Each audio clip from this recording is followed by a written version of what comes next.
Ensuite, on a le panneau débouché sur un quai ou une berge, très facilement reconnaissable là aussi grâce à son pictogramme.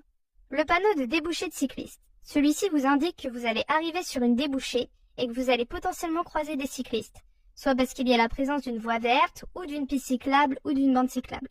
Donc faites très attention. Ensuite, on a le panneau de traversée d'une aire aérienne, facilement reconnaissable là aussi avec l'avion.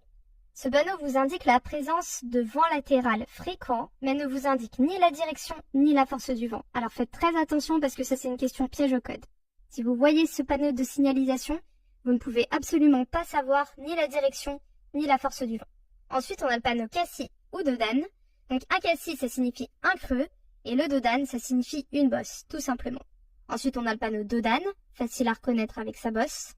Rétrécissement de la chaussée. Donc là, on a un rétrécissement de la chaussée par la gauche et par la droite. On a aussi les panneaux de rétrécissement de la chaussée uniquement par la droite. Donc là, on voit bien que le rétrécissement se fait par la droite.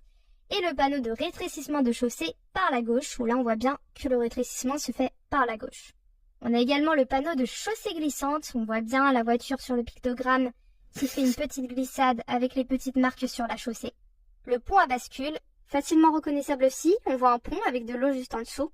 Ensuite, le panneau de passage à niveau à fonctionnement manuel. Très important à retenir.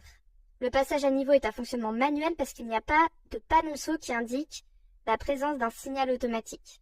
Ensuite, on a le passage à niveau sans barrière ni demi-barrière. Donc là, on voit bien la présence d'un train et ce panneau indique qu'il n'y aura ni barrière ni demi-barrière. Très important à retenir également.